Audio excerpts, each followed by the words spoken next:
Good morning, class. Today we will discuss our next five question of this lesson. Our 16th question is describe the three feature of small scale manufacturing as a non farming activity in Palampur. वो कह रहे हैं कि जो small scale पर manufacturing की जाती है, जो नॉन फार्मिंग एक्टिविटी है पालमपुर में, उसके बारे में बताइए। Less than 50 people are engaged in the manufacturing Palampur. 50 जो पीपल हैं वो एंगेज्ड हैं मैन्युफैक्चरिंग से पालमपुर में। मैन्युफैक्चरिंग इन Palampur involves very simple production. बहुत ही साधारण से कार्य अपनाए हुए हैं जो सिंपल मेथड से किए जाते हैं। Are done a small scale, जो छोटे छोटे स्तर पर किए जाते हैं। Manufacturing activities are carried out mostly at home. जो मैन्युफैक्चरिंग, जो कोई प्रोडक्ट तैयार करने की एक्टिविटी या वो ज़्यादातर तो या तो घर पर ही किए जाते हैं या फिर और in the field with the help of family, या फिर अपनी फैमिली परिवार की ही सहायता से पूरे किए जाते हैं। और लेबर्स आर हायर्ड रेयरली, मजदूर बहुत ही कम हायर किए जाते हैं। How do small farmers obtain capital for farming. जो छोटे फार्मर्स हैं वो कहाँ से लाते हैं पैसा फार्मिंग के लिए। What is it's consequence, explain. इसकी क्या मेन वो है कि भाई क्या मेन कह सकते हैं हम, एक प्रकार का तरीका है, एक्सप्लेन कीजिए। Most small farmers have to borrow money to arrange for the capital. ज़्यादातर जो स्मॉल फार्मर्स हैं वो उधार लेते हैं पैसे को नेक्स्ट जो खेती होती है उसको करने के लिए। They borrow from the large farmers, या तो वो बड़े किसानों से लेते हैं उधार, या फिर मनी लैंडर से, या फिर व्यापारी से। Who supply various inputs for cultivation, जिससे वो जो भी कल्टीवेशन के लिए ज़रूरी उपकरण होते हैं वो खरीदते हैं, जैसे कि खाद है, बीज है, और जो भी अन्य उपकरण हैं वो। Consequences, the rate of interest on such loan is very high. इस प्रकार के जो एक लोन होता है उसमें बहुत ही ज़्यादा रेट पर जो ब्याज की दरें होती है बहुत ऊंची होती हैं। The small farmers are put to great distress to repay the loan. और जो छोटे फार्मर्स होते हैं उस पर बहुत ही दबाव दिया जाता है लोन लौटाने के लिए। State three reasons for the variation in the wages of farm labours all over India. कोई तीन अलग अलग वेज जो वराइटेशन है वो बताइए वेजेस के रूरल इंडिया में। There is a wide variation in wages of farm labours in the country. अलग अलग वराइटी में उनकी वेजेस दी जाती हैं कंट्री में। They generally get the wages less than the minimum wages set up by the government. ज़्यादातर तो बहुत ही कम वेजेस दी जाती हैं, मजदूरी दी जाती है जो गवर्नमेंट ने निर्धारित किया उससे। The reason of the variation in the farm wages are as follow. क्योंकि ज़्यादातर जो अलग अलग वैरायटी मिलती है वो फार्म वेजेस में ज़्यादा मिलती है कि जो फार्म पर खेतों में कार्य करते हैं उनको अलग अलग तरीके से वेजेस दी जाती है। The farm labours come either from the landless families. जो फार्म लेबर होती है ज़्यादातर जो लैंडलेस फैमिली के सदस्य होते हैं वो होते हैं उनमें, और या फिर कोई ऐसी फैमिली से सदस्य होते हैं जिसके पास छोटे छोटे खेत हैं। They are poor and helpless, दोनों गरीब भी होते हैं और हेल्पलेस भी।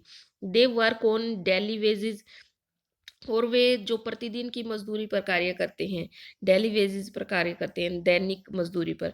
दे regularly have to look for work, और रोज काम को ढूंढने के लिए जाते हैं। Since there is heavy there is heavy competition for work among the farm labours in the country. तो बहुत ही ज़्यादा कंपटीशन फेस करना पड़ता है उनको। These labourers agree to work less than the minimum wages, इसलिए वो तैयार हो जाते हैं क्योंकि लेबर ज़्यादा है और काम कम है, इसलिए वो जल्दी कम पैसे में काम करने के लिए भी तैयार हो जाते हैं। Most agricultural labourers are from low caste, ज़्यादातर लो कास्ट से आते हैं जो खेतों में मजदूर कार्य करते हैं, जो डिप्रेस्ड क्लास हैं उनसे। They have little courage to challenge the upper caste people, और वो बहुत ही कम साहस करते हैं जो अपर कास्ट के लोग होते हैं उनका सामना करने में। Farm labourers are generally illiterate and ignorant. जो फार्म लेबर्स हैं वो ज़्यादातर क्या हैं, अनपढ़ हैं और इग्नोरेंट हैं, इग्नोर उनको किया जाता है। They are not organised in unions, वो कोई भी अपनी ऑर्गेनाइज नहीं बनाते, कोई संगठन नहीं बनाते, यूनियन नहीं बनाते।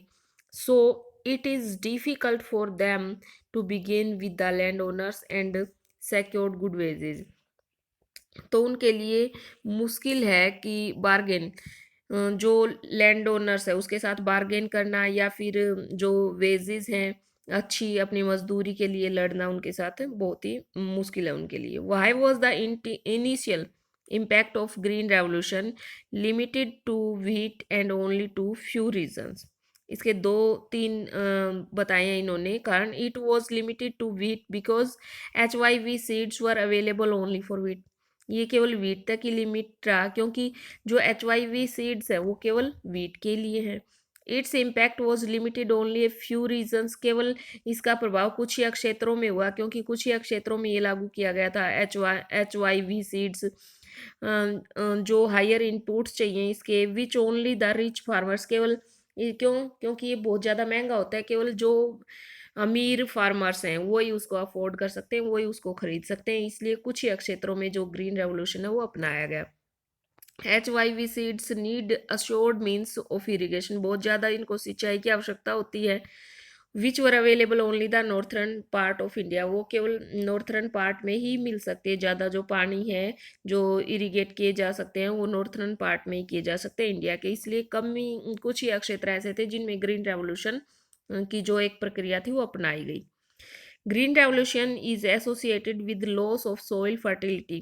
वो कह रहे हैं कि ग्रीन रेवोल्यूशन के कारण जो सॉइल फर्टिलिटी है वो कम हुई है।